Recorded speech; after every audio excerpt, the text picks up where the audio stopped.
Kansas City area tornadoes add to 12 straight days of destruction. Salina, Ohio. The tornado screeching across southern Ohio on Monday night triggered a cell phone alert that roused Rich Schlarman. He ignored it. "We only made it down about 4 steps when I heard a loud boom," Mr. Schlarman said. "If we hadn't made it on Tuesday, his home was a shambles, walls bent, doors tilted, the roof gone, another house crippled amid a stretch of severe weather that has tormented communities from the Rocky Mountains to the Mid-Atlantic in recent weeks." Now the severe weather had come to Salina, a city of about 10,000 people about 60 miles northwest of Dayton, causing the kind of devastation that has left state after state with ruined buildings and grieving families this spring. In the last week alone, the authorities have linked tornadoes to at least 7 deaths and scores of injuries. Federal government. The barrage continued Tuesday night, as people across the Midwest took shelter from powerful storms. A particularly destructive storm splintered homes, ripped up trees and downed power lines southwest of Kansas City.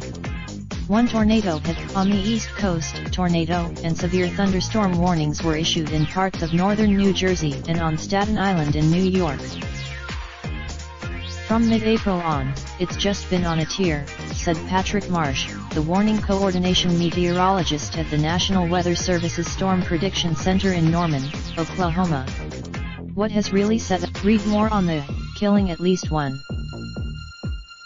Tuesday was the 12th consecutive day with at least 8 tornado reports, breaking the record, according to Dr. Marsh. The storms have drawn. "We are flirting in uncharted territory," Dr. Marsh said of the sustained period of severe weather. Typically, forecasters said that even the briefest of reprieves might not come until late this week, and another round of severe weather erupted on Tuesday afternoon. Climate change is increasingly linked to extreme weather, but limited historical information, especially when compared with temperature data that goes back more than a century, has made it difficult for researchers to determine whether rising temperatures are making tornadoes more common and severe. Carrie A. Emanuel, a professor of atmospheric science at the Massachusetts Institute of Technology who specializes in hurricanes, noted that the science of the connection between tornadoes and climate change is simply less comprehensive than what researchers have compiled on tropical cyclones. Dealing with tornadoes and climate change, he said, is absolutely complicated, and there are relatively few papers that discuss tornadoes and climate because it's almost impossible to see any signal in the data. What's more, but researchers have found that tornadoes are. In Ohio on Tuesday, residents and emergency officials were responding to the destruction that happened overnight, when radars glowed with the telltale signatures of violent storms. The worst of the weather. The federal government said Tuesday that its initial reports showed at least 10 tornado touchdowns across 6 counties, which were left to contend with spotty phone service, blocked streets, boil water advisories and sporadic evacuations. Tens of thousands of customers spent at least some of Tuesday without electricity as emergency workers went door to door in some communities in search of victims. Ohio task. Read more on the. Mike Robbins, the emergency management director for Mercer County, said an 81-year-old man had died in Salina when the storm picked up a vehicle and slammed it into his home. He said that but emergency officials said the low death toll was most likely a result of robust warnings that gave people time to seek shelter. After sunrise on Tuesday, Tammy King, 51, sat on what remained of her front porch in Dayton, smoking a cigarette and salvaging what she could on her property, where metal had twisted around a tree. Her living room was. "We got 2 alerts on our phones.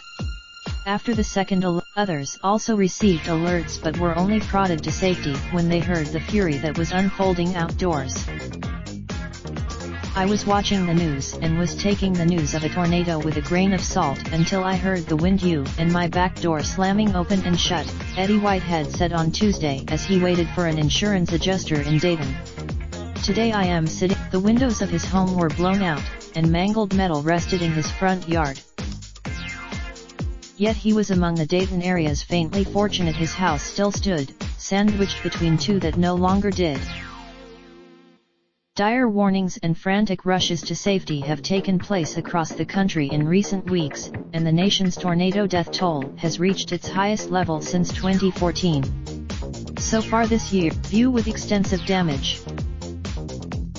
Forecasters noted that the bursts of severe weather have followed years of relative calm, at least when it came to tornadoes, after the 2011 storm season when hundreds of people were killed. "We've had a very quiet few years," Dr. Marsh said on Tuesday morning. "And when we go back, about 4 hours later, the government issued more tornado warnings."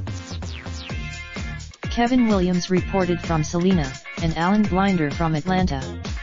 Reporting was Raindrop, drop top, smoking, no cooking the hot, fucking on your bitch, yeah, that. Looking up, open the park.